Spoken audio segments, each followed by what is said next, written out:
अर्नब को कुछ होता है तो पूरा इस बार जन आंदोलन होगा और वो कहीं ऐसा ना हो कि जन आंदोलन जनादेश में बदल जाए और यहाँ पे भी पूरे भारत में राष्ट्रपति शासन लगाना पड़ जाए, क्योंकि पब्लिक बैठेगी नहीं शांत। पब्लिक क्या, मैं स्वयं शांत नहीं बैठूंगा अगर अर्नब को कुछ हुआ तो। एक अर्नब गोस्वामी के लिए जितना ये पूरा ड्रामा दिखा रहे हैं, जितना केस दिखा रहे हैं, उतने केस में महाराष्ट्र में कई सारे केस जो पेंडिंग थे वो खत्म हो गए होते, लेकिन उसके ऊपर ध्यान नहीं है। उसने कैसे एंटोनियो माइनो बोल दिया, इस पे गहरी चिंता हो रही है। उसने पालघर में मरे हुए साधु संतों के ऊपर कैसे आवाज़ उठा दी, इस चीज़ पे चिंता हो रही है। तो कहीं ना कहीं जो चिंता ये लोग कर रहे हैं, चिंतन अपना कर रहे हैं, वो अपने सुधार में किए होते तो आज ये दिन ही नहीं देखने पड़ते। कौन सी महाराष्ट्र गूंगी हो चुकी है, जो कभी कोई भी मर जाता है, मार दिया जाता है। कोई जो बड़े बड़े सेलिब्रिटी के साथ ये हाल है, तो वहाँ पे आम पब्लिक के साथ तो मुझे कुछ लग ही नहीं रहा है कि कुछ होता होगा। बिहार वाले, यूपी वाले मार के वहाँ से हमें भगा ही जाते हैं, और आज भी वहाँ पे जो रिक्शा चलाते हैं उनको कभी भी कोई भी आता मार के चला जाता है। उनकी आवाज़ तो उठेगी नहीं ना, क्योंकि मीडिया तो खुद ही बिकी हुई है। वहाँ पे हर जगह तो रिपब्लिक भारत पहुँच नहीं सकता ना। मीडिया वाले जिस पे टीआरपी रहेगी, जिस पे पैसा मिलेगा, जो अच्छा दिखेगा उन्हें उसी को दिखाएंगे, क्योंकि उनको टीआरपी चाहिए। आम पब्लिक से, जनता से मतलब नहीं है, सच्चाई दिखाने की उनकी औकात नहीं है। तो ये कहीं ना कहीं एक भ्रष्टाचार जो बढ़ता जा रहा है, ये लड़ाई फुल एंड फाइनल है। या तो वो बंदा आगे बढ़ के आगे ही बढ़ जाएगा, या तो हमारी आवाज़ उठाते उठाते बोला ही था एनसीपी के नेता ने कि आत्महत्या कर लेगा, सुसाइड कर लेगा, तो वही हाल हो जाएगा यहाँ। और जो फडणवीस जी कर रहे हैं, काफ़ी हमने सोचा था कि चलिए भारतीय जनता पार्टी ये काफ़ी अच्छा करेगी। जो मौन बन के बैठ गए हैं ना कि पता नहीं क्या डील हो गई है इनकी संजय राउत से, कि डर गए हैं कि वहाँ पे भी इनकी सरकार अपनी बनाने के चक्कर में ये जो मौन धारण कर लिए हैं, ये कहीं ना कहीं इनको खामियाजा भुगतना पड़ेगा इसका। कौन सा फैसला ऐसा है, पढ़ने में उनको इतना टाइम लग गया कि 3 दिन में फैसला ही नहीं पढ़ पा रही हैं। क्या वो 1,000 पन्नों का इंटरनेट पर टेस्ट पढ़ रहे थे क्या? कोई एग्ज़ाम हो रहा था वहाँ पे कि डेली 5 मिनट ही पढ़ा जाएगा? अरे एक दिन पूरा लगा दो। आप अफजल कसाब के लिए तो पूरा रात भर कोर्ट खोल सकते हो, उनके लिए कोर्ट खोल सकते हो, क्योंकि वो लोग तुम्हारे थे और वो सच्चावादी है, राष्ट्रवादी है, तो उसके लिए कुछ नहीं होगा।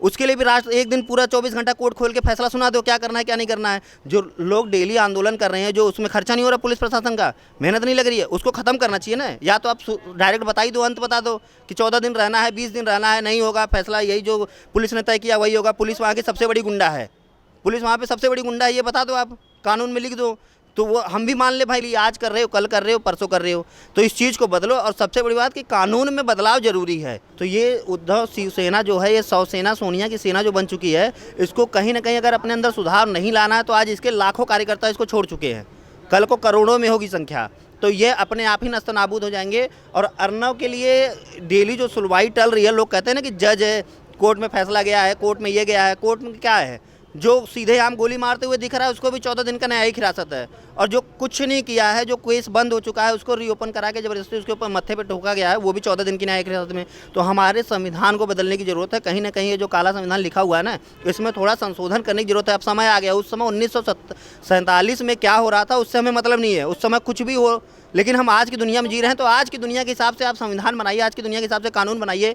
चलान आज के समय के हिसाब से आपने बना दिया कि बिना हेलमेट के 1,000 का चलान कटेगा, तो उस 1,000 को ले रहे हो तो वैसी फैसिलिटी भी हमें चाहिए ना, उस हिसाब से हमें संविधान बना के दो आप।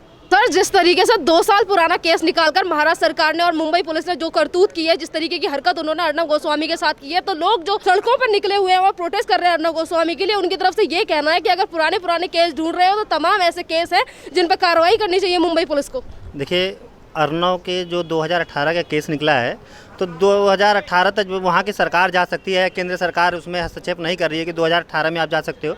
तो थोड़ा उसके पीछे भी चलो, आप 2006 में आओ, जो राहुल गांधी पे रेप का आरोप लगा था सुकन्या देवी का, अलीगढ़ में कांग्रेस नेता की लड़की के साथ बलात्कार किया था उन्होंने, वो केस भी खुलना चाहिए। उसके बाद जो पाकिस्तान से इतने सारे हिंदू के आए थे ट्रेनों में, वो केस भी आप खोलो। कई ऐसे पुराने केस अगर खुलेंगे तो कहीं ऐसा ना हो कि कांग्रेस का एक बंदा जेल में ही पड़ा रहे। 84 के दंगे का मुख्य अपराधी कमलनाथ जो आज मुख्यमंत्री बना हुआ है, उसका भी केस खोलना चाहिए कि एक अपराधी को आप कैसे मुख्यमंत्री बना सकते हो। उस केस का तो कोई सुनवाई नहीं है, कहीं नाम ही नहीं है, वो केस तो एकदम दबा दिया गया है। पुराने केस खोलने से नहीं मतलब, क्लीन चिट किस चीज़ में दिया गया है ये देखना चाहिए। अभी कमलनाथ को क्लीन चिट नहीं मिला है, जो वो मुख्यमंत्री बन के इतना बड़ा लीडर बन गया, लेकिन अर्नब को क्लीन चिट 2018 में ही मिल गया था। 2018 में क्लीन चिट मिलने के बाद भी ये ज़बरदस्ती, जिस लड़की ने रीओपन कराया है केस, वो कहाँ दिखती है? पब में, बार में वो डांस करते हुए दिख रही है वो लड़की। फोटो में किसके साथ दिखती है? एनसीपी के नेताओं के साथ दिखती है। तो वो क्या, जाहिर सी बात है कि उनके दबाव में आके या अपनी पॉलिटिकल कैरियर बनाने के लिए उसने ये फैसला लिया था। और ये गड़े हुए मुर्दे कहते हैं ना, उखाड़ने के लिए, जो पड़े हुए केस हैं उनको तो वो सॉल्व नहीं कर पा रहे हैं, और जो केस बंद हो चुका है उनके लिए वो लोग लड़ रहे हैं। तो ये केवल एक अर्नव की साजिश था फंसाने का, और वो लगातार चल रहा है। आज तीसरा चौथा दिन हो गया, लेकिन अभी तक जमानत नहीं मिली है, और मुझे लग रहा है कि मिलेगी भी नहीं, क्योंकि केंद्र में भी बैठे मौनी बाबा हो गए हैं, और महाराष्ट्र में तो मान लो सरकार है। तो ये कहीं ना कहीं एक हिंदुत्व की आवाज़, एक सच्चाई की आवाज़ जो भी उठाएगा इस देश में, उसकी सुनवाई कहीं नहीं है, चाहे वो भाजपा हो, कांग्रेस हो या उद्धव सरकार हो। क्योंकि इस समय अगर ये भाजपा वाले कुछ करते भी, 104 विधायक हैं इस समय उनके महाराष्ट्र में, लेकिन जब से संजय राउत जी मिले हैं फडणवीस जी से, तब से ये एकदम मौन हो गए। इसके पहले तो ये पालघर मुद्दे पे कुछ बोलते भी थे, साधु संतों पे कुछ आवाज़ भी उठाते थे, डिबेट में दिखते थे, लेकिन इस समय तो लग रहा है जैसे क्वारंटीन कर लिए हैं अपने आप को, इस समय कहीं दिखाई नहीं दे रहे हैं। यही इनका रीज़न है कि आने वाले समय में जो 104 है वो 4 पे ही सिमट जाएंगे। इसलिए काम करो, फल की चिंता मत करो। वो हमने अपने आप बिना प्रचार के भी वोट दे देंगे आपको, लेकिन करोगे तब। सर, अभी आपने जैसे कि कहा कि अर्नब गोस्वामी को जिस तरीके से जमानत का केस चल रहा है, जमानत के लिए तमाम लोग सड़कों पर निकले हुए हैं, 3-4 दिन हो गए, जिस बात का आपने जिक्र किया। और बॉलीवुड में से जिन लोगों को भी गिरफ्तार करती है ये मुंबई पुलिस, 15 मिनट में सलमान खान को बेल मिल जाती है, और यहाँ अर्नब गोस्वामी को 4 दिन से फंसा रखा है। देखिए, वो जो सलमान खान को और शाहरुख खान, आमिर खान को ये लोग जो हीरो बना देते हैं, कहते हैं कि वो उसका वो ट्रस्ट चल रहा है, बीइंग ह्यूमन चल रहा है, ये चल रहा है, वो चल रहा है, वो कहीं से नहीं चल रहा है, वो हमारे पैसों का ही चल रहा है। वो बना रहे हैं 100 करोड़ में, उनको 1000 करोड़ देने वाले भी हम ही हैं। वो अपना पैसा जब पाकिस्तान में देते हैं तो उस समय कोई नहीं जाता है पूछने के लिए कि आपने वहाँ पे पैसा क्यों दिया, आप पैसा यहाँ से कमा रहे हो तो वहाँ पे क्यों दे रहे हो, ये उनसे पूछने वाला कोई नहीं। लेकिन अगर वो 50 करोड़ भी 5 करोड़ खर्च कर दिए इंडिया में, तो इंडिया में उसके लिए सारे के सारे बंदे फेसबुक से लेकर सोशल मीडिया, ट्विटर पे सबके सब फॉलो हो जाते हैं कि नहीं भैया उसने इतने खर्च किए हैं। उसने खर्च करके कोई ऐसा नहीं, उससे ज़्यादा काम तो सोनू सूद ने कर दिया है, लेकिन उसको कोई पूछने वाला नहीं है। उसका कहानी सबको याद है, गाड़ी चढ़ा दिया फुटपाथ पे सोने वाले के ऊपर, वो कहानी सब भूल गए। वो 5 करोड़ के नीचे सब भूल गया, सब दफन हो गया। लेकिन एक वही कहते हैं ना कि 100 बुरे काम कर लो, एक अच्छा कर लो, तो उसे एक अच्छा को सब याद रखेगा, 100 बुरे काम भूल जाएगा। तबलीगी जमात से आमिर खान जुड़े हुए हैं, ये किसी को पता है?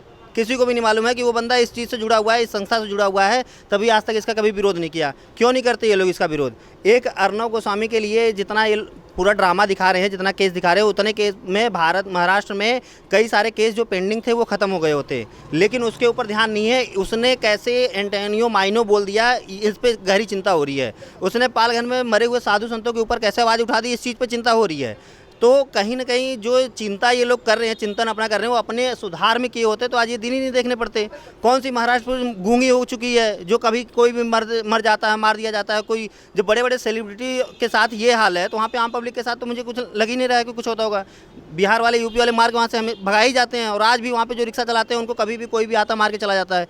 उनकी आवाज़ तो उठेगी नहीं ना, क्योंकि मीडिया तो खुद ही बिकी हुई है। वहाँ पे हर जगह तो रिपब्लिक भारत पहुँच नहीं सकता ना। मीडिया वाले जिस पे टीआरपी रहेगी, जिस पे पैसा मिलेगा, जो अच्छा दिखेगा उन्हें उसी को दिखाएंगे, क्योंकि उनको टीआरपी चाहिए। आम पब्लिक से, जनता से मतलब नहीं है, सच्चाई दिखाने की उनकी औकात नहीं है। तो ये कहीं ना कहीं एक भ्रष्टाचार जो बढ़ता जा रहा है, ये लड़ाई फुल एंड फाइनल है। या तो वो बंदा आगे बढ़ के आगे ही बढ़ जाएगा, या तो हमारी आवाज़ उठाते उठाते बोला ही था एनसीपी के नेता ने कि आत्महत्या कर लेगा, सुसाइड कर लेगा, तो वही हाल हो जाएगा यहाँ पे। जिस तरीके से तमाम तरीके की चीज़ें इन लोगों की तरफ से की जा रही हैं महाराष्ट्र में, जैसा कि अभी आपने कहा कि यूपी या फिर बिहार से आए हुए लोगों के साथ इस तरीके का रवैया किया जाता है। अगर आप महाराष्ट्र के हालातों को देखोगे तो अभी महाराष्ट्र में हालात सारी तरीके से खराब चल रहे हैं। इन सारे मुद्दों से अपना ध्यान हटा के मुंबई पुलिस जिस तरीके के षड्यंत्रों में रची हुई है, क्या संदेश देना चाहोगे इस पुलिस के लिए?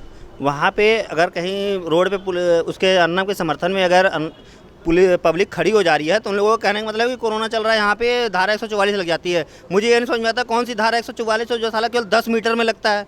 50 मीटर में पब्लिक बैठी है तो 50 मीटर में लगता है, वहीं पुलिस वाले पूरा झुंड बना के खड़े हैं, सेना खड़ी हुई, उनके लिए कोई धारा 144 नहीं है। वो सब केवल एक ड्रामा रच रखे हैं कि मतलब इसके लिए कहीं आवाज़ उठाना भी नहीं है और उठाने देना भी नहीं है। उन्हें ये नहीं पता है कि अगर कोई आवाज़ मीडिया नहीं उठाएगी, कोई आवाज़ पुलिस नहीं उठाएगी, सरकार गूंगी हो जाएगी, तो फिर भी पब्लिक है, सोशल मीडिया है, सोशल मीडिया के माध्यम से इतना हो चुका है कि आज अर्नव के साथ क्या हो रहा है, क्या नहीं हो रहा है, पूरा देश देख रहा है। तुम एक अर्नव को गिरफ्तार करके शेर बन रहे हो, यहाँ पे हज़ारों लाखों अर्नव पैदा हो चुके हैं, उनकी आवाज़ कैसे बंद करोगे? कितने बंदों को आप घर घर जाके उठवाओगे? किसी को नहीं उठवा सकते हो। तो कहीं ना कहीं अपनी कमियों को देखो, आप सच्चाई दिखाओ ना। सच्चाई देखने के लिए हम बेचैन हैं। आप दिखाओ हमें, कोई भी एक भी चैनल दिखा दे या पुलिस वाला बोल दे कि नहीं पालघर में साधु संतों के ऊपर जो हुआ वो गलत हुआ था, उसके लिए हम एक्शन ले रहे हैं, कोई एक बार भी बोलने को तैयार नहीं है। उन 4 पुलिस वालों को जो सस्पेंड किया था, मुझे लग रहा है कहीं ना कहीं प्रमोट कर दिया होगा कि अच्छा काम किया तुमने वीडियो बना के। तो ये जो लगातार अपने महाराष्ट्र सरकार जो एक गुंडागर्दी है, ये शिवसेना आज की गुंडा पार्टी नहीं है, ये स्टार्टिंग से इसका एजेंडा है। एक बाला साहब ठाकरे हिंदूवादी नेता थे, किसी भी समुदाय को नहीं मानते थे, लेकिन फिर भी संजय दत्त के बाप को, संजय दत्त को बचाने वाले भी बाला साहब ठाकरे थे, जो आतंकवादी गतिविधियों में एकदम लीन था। तो अगर एक बंदा ठीक है जय श्री राम बोल रहा है, हिंदूवादी नेता बन रहा है अपने आप को, हम आज भी उसकी इज्जत करते हैं, लेकिन अगर इनका बैकग्राउंड देखो तो ये लगातार पहले भी गुंडे थे और आज भी गुंडे हैं और हमेशा गुंडे के बेस में ही रहेंगे। ये आज तक पानी बीएमसी में कब्जा कर रखे हैं, बिना चुनाव बिना वोट के इन्हीं का होता है। क्यों होता है? क्योंकि इन्होंने एक सरकार से डिमांड ही रखा हुआ था कि ये हमें चाहिए, तो ये गुंडे लोग ही डिमांड रखते हैं, कोई नेता या पार्टी का या कोई लीडर नहीं रखता। वो चुनाव लड़ेगा, जीतेगा तो बनेगा। तो ये उद्धव शिवसेना जो है, ये शिवसेना सोनिया की सेना जो बन चुकी है, इसको कहीं ना कहीं अगर अपने अंदर सुधार नहीं लाना है तो आज इसके लाखों कार्यकर्ता इसको छोड़ चुके हैं, कल को करोड़ों में होगी संख्या, तो ये अपने आप ही नस्तनाबूद हो जाएंगे। और अर्नव के लिए डेली जो सुनवाई टल रही है, लोग कहते हैं ना कि जज है, कोर्ट में फैसला गया है, कोर्ट में ये गया है, कोर्ट में क्या है? जो सीधे आम गोली मारते हुए दिख रहा है उसको भी 14 दिन का न्यायिक हिरासत है, और जो कुछ नहीं किया है, जो केस बंद हो चुका है, उसको रीओपन करा के जबरदस्ती उसके ऊपर मत्थे पे ठोका गया है, वो भी 14 दिन की न्यायिक हिरासत में। तो हमारे संविधान को बदलने की जरूरत है। कहीं ना कहीं ये जो काला संविधान लिखा हुआ है ना, इसमें थोड़ा संशोधन करने की जरूरत है। अब समय आ गया। उस समय 1947 में क्या हो रहा था उससे हमें मतलब नहीं है, उस समय कुछ भी हो, लेकिन हम आज की दुनिया में जी रहे हैं। तो आज की दुनिया के हिसाब से आप संविधान बनाइए, आज की दुनिया के हिसाब से कानून बनाइए। चलान आज के समय के हिसाब से आपने बना दिया कि बिना हेलमेट के 1000 का चलान कटेगा, तो उस 1000 को ले रहे हो तो वैसी फैसिलिटी भी हमें चाहिए ना, उस हिसाब से हमें संविधान बना के दो आप। सर यहाँ पे आपने जैसे कि शिवसेना को लेकर कही, आपने कहा कि शिवसेना की अगर रणनीति इसी तरीके से रही तो करोड़ों की संख्या में शिवसेना को उसके समर्थक छोड़ देंगे। आज ऐसे ही न्यूज़ सामने आ रही हैं कि शिवसेना के ही नेता भगत सिंह कोश्यारी से मिलने गए हैं अपनी पार्टी के ही खिलाफ। तो ऐसा नहीं लग रहा कि शिवसेना पार्टी या सरकार इनका पतन होना शुरू हो गया है? देखिए, ये इनका एक एजेंडा था कि हम कभी भी मराठी को लेके चलेंगे। शिवसेना का ये एक एजेंडा रहा शुरू से, कोई हिंदूवादी चेहरा नहीं था, कोई कुछ नहीं था। इसीलिए बाला साहब ठाकरे भी कहीं ना कहीं उद्धव की राजनीति को जानते थे, उनके मन को पढ़ते थे। वो भाई उनके लड़के थे तो इनको तो जानते ही होंगे। इसीलिए आज तक इनको कभी पद नहीं दिया, कोई पोस्ट नहीं दिया था। केवल इनसे बिना काम के आप इधर से उधर घूमिए, दिन भर पैसा बर्बाद कीजिए, इसीलिए रखा गया था। और वही हाल ठीक उनके बेटे आदित्य ठाकरे का है। ये केवल उस नाम को बचाने के लिए आज पूरे महाराष्ट्र को जलाने के लिए तैयार हैं, लेकिन उस नाम को कुछ नहीं होने देंगे, उस नाम पे आँच नहीं आने देंगे। अर्नव गोस्वामी क्या है? कुछ भी नहीं है। एक देखा जाए तो सीधा साधारण सा पत्रकार है, लेकिन वो इतना बड़ा हाईलाइट कैसे हो गया? क्योंकि उसने सच्चाई दिखाना शुरू किया। वो डरा नहीं कि नहीं भैया हमें मार दिए जाओगे। 1000 लोगों के ऊपर FIR कर दिया। पूरे जो 1000 लोगों के ऊपर FIR थे उनमें उनके पत्रकार मुसलमान नहीं थे। उनके रिपब्लिक भारत में भी मुसलमान पत्रकार हैं, लेकिन एक पे भी FIR नहीं हुआ है। केवल जितने भी हुए हैं FIR हिंदुओं पे हुए हैं। क्यों? क्योंकि अगर गलती से भी उनके ऊपर हो जाएगा तो फिर उनकी कौम बुरा मान जाएंगे, हमको वोट नहीं मिलेगा। तो ये कहीं ना कहीं राजनीति जो उसको फंसाने की है, तो ये पूरे भारत में सब देख रहे हैं कि कहाँ कहाँ प्रदर्शन हो रहा है, कहाँ कहाँ धरना हो रहा है, सब उसके साथ है। मैं खुद अर्नव के लिए मैं खुद 3 दिन से धरने प्रदर्शन में लगातार हूँ और रहूँगा जब तक उसकी जमानत नहीं हो जाती है। क्योंकि अगर उसके ऊपर आप एक भी गलत साबित कर दो, मैं तो कह रहा हूँ ना कि 2006 वाला आप केस खोलवाओ, उसमें देखो कि क्या राहुल गांधी पे रेप का आरोप लगा था, उसका परिवार गायब हो गया था, वो कहाँ गया? जो वकील केस किया वो कहाँ गया? एक खुलेआम कितने हजारों सिखों को मरवा दिया, उसको आप मुख्यमंत्री बना दिए, वो कहाँ गया? वो भी केस खोलो। राम मंदिर पे तुम्हारा चला गया, कितने साधु संत कार सेवक में मारे गए, 1965 में संसद भवन के सामने मारे गए, वो सारे केस भी हमें खोल के दो। सलमान खान का केस कितने साल से चल रहा है? ये तो 2018-2020 है ना, ये 2 ही साल में आप इसको दोबारा जेल में डाल रहे हो, और उसका कितने साल से केस चल रहा है, उसकी कोई सुनवाई नहीं है। क्योंकि वो एक बेसिक समुदाय से हैं, उनके लिए पूरी प्रशासन, पूरा मीडिया उनके पैरों में सोचता है कि जो भी कर दो यही हमारे लिए सब कुछ है, और उनकी औकात क्या है वो जनता उन्हें दिखा रही है। एक भी पिक्चर इन लोगों के हिट हो जाए आज के समय में, एक भी इनका जिस सीरियल में ये पैर रख देते हैं उस सीरियल में फ्लॉप हो जाता है वो। तो ये स्थिति चल रही है राष्ट्रवाद की। अगर आप कहीं ना कहीं राष्ट्रवाद पे तुले रहोगे, सच्चाई दिखाओगे, तो सब आपके साथ हैं। सर मेरा एक लास्ट क्वेश्चन, जैसे कि अभी आपने कहा कि अर्नव गोस्वामी के समर्थन में हम 3 दिन से प्रोटेस्ट कर रहे हैं और लगातार अर्नव गोस्वामी का साथ देंगे जब तक वो रिहा नहीं हो जाते, क्योंकि वो एक सच्चे पत्रकार है। तमाम जगहों पर अर्नव गोस्वामी को लेकर प्रोटेस्ट किए जा रहे हैं, सभी लोग उनका साथ। सवाल ये है सर, एक क्या संदेश देना चाहोगे उन करोड़ों लोगों के लिए जो आज अर्नव गोस्वामी के साथ जुड़े हुए हैं? देखिए, हमें यही बताया गया है कि अहिंसा परमो धर्म है। हमेशा एक लाइन हमें पढ़ाया गया है, लेकिन वो दूसरा लाइन क्या था आज तक किसी को पता भी नहीं होगा। मुझे स्वयं को ये बात नहीं पता था कि अहिंसा परमो धर्म के बाद कोई दूसरी लाइन क्या है, कि अगर तुम्हारे धर्म पे आँच आए तो तुम उठा सकते हो, तुम उस लाइन को दबा दिया गया था। तो मैं वही लाइन बताना चाहूँगा कि अहिंसा परमो धर्म ठीक है, हमें कोई दिक्कत नहीं है, अहिंसा पे हम नहीं उतरेंगे, लेकिन अगर हमारे धर्म पे, हमारे राष्ट्रवाद पे कोई आँच आएगी तो हम उठ के खड़े भी होंगे और खड़े होके आगे रोड पे निकल भी सकते हैं। अगर हम नहीं निकल रहे हैं तो इसकी हमारी कमजोरी नहीं है कोई। अर्नव को आप गिरफ्तार करो, 14 दिन आप न्यायिक हिरासत में रखो, उससे हमें कोई मतलब नहीं है। 14 दिन रखने के बाद उसकी टीआरपी क्या होगी, उसके बाद आपकी टीआरपी क्या होगी, ये आप देख लेना। अर्नव को क्या करोगे 14 दिन की जेल में रखने के बाद? डिप्रेशन में लाके ये सोचते हैं, इनकी मानसिकता क्या है कि हम अगर उसको एनकाउंटर भी कर देते हैं, किसी कैदी से मरवा देंगे तो ये पब्लिक करेगी क्या? रोड पे उतरेगी, जन आंदोलन करेगी, भूख हड़ताल करेगी, उसके बाद चुपचाप शांत बैठ जाएगी, जैसा कि अभी तक हम लोग लगातार करते आए हैं।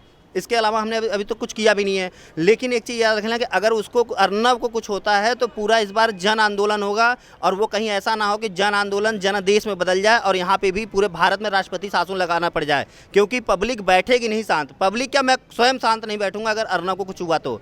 और रही बात कोर्ट की, अदालत की, तो काश अगर कोर्ट इतना और सारे केसों में अपना दिखाता, जल्दीबाजी करता, तो ये 4 दिन से शाहीन बाग नहीं बनता 4 महीने के लिए, और 4 महीने तक कहीं किसी का गला नहीं काटा जाता। फ्रांस में 3 लोगों का गला गया, पूरा फ्रांस जान गया।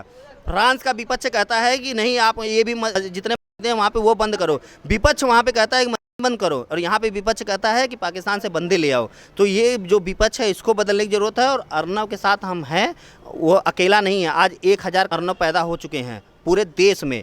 उनको भारत से ही समर्थन, अर्नव को कितने देशों से समर्थन मिल रहा है, और कितने देशों के लोग के नज़र बैठे हुए हैं कि अर्नव के साथ हो क्या रहा है। उद्धव सरकार कौन सा फैसला ऐसा है, पढ़ने में उनको इतना टाइम लग गया कि 3 दिन में फैसला ही नहीं पढ़ पा रही हैं। क्या वो 1000 पन्नों का इंटरनेट पे टेस्ट पढ़ रहे थे क्या? कोई एग्ज़ाम हो रहा था वहाँ पे कि डेली 5 मिनट ही पढ़ा जाएगा? अरे एक दिन पूरा लगा दो। आप अफजल कसाब के लिए तो पूरा रात भर कोर्ट खोल सकते हो, उनके लिए कोर्ट खोल सकते हो, क्योंकि वो लोग तुम्हारे थे, और वो सच्चावादी है, राष्ट्रवादी है, तो उसके लिए कुछ नहीं होगा। उसके लिए भी राष्ट्र एक दिन पूरा 24 घंटा कोर्ट खोल के फैसला सुना दो, क्या करना है क्या नहीं करना है। जो लोग डेली आंदोलन कर रहे हैं, जो उसमें खर्चा नहीं हो रहा पुलिस प्रशासन का, मेहनत नहीं लग रही है, उसको ख़त्म करना चाहिए ना। या तो आप डायरेक्ट बता ही दो, अंत बता दो कि 14 दिन रहना है, 20 दिन रहना है, नहीं होगा फैसला, यही जो पुलिस ने तय किया वही होगा। पुलिस वहाँ की सबसे बड़ी गुंडा है, पुलिस वहाँ पर सबसे बड़ी गुंडा है, ये बता दो, आप कानून में लिख दो, तो वो हम भी मान ले भाई, आज कर रहे हो, कल कर रहे हो, परसों कर रहे हो, तो इस चीज़ को बदलो। और सबसे बड़ी बात कि कानून में बदलाव जरूरी है। और जो फडणवीस जी कर रहे हैं, काफ़ी हमने सोचा था कि चलिए भारतीय जनता पार्टी ये काफ़ी अच्छा करेगी। जो मौन बन के बैठ गए हैं ना कि पता नहीं क्या डील हो गई है इनकी संजय राउत से, कि डर गए हैं कि वहाँ पे भी इनकी सरकार अपनी बनाने के चक्कर में ये जो मौन धारण कर लिए हैं, ये कहीं ना कहीं इनको खामियाजा भुगतना पड़ेगा इसका।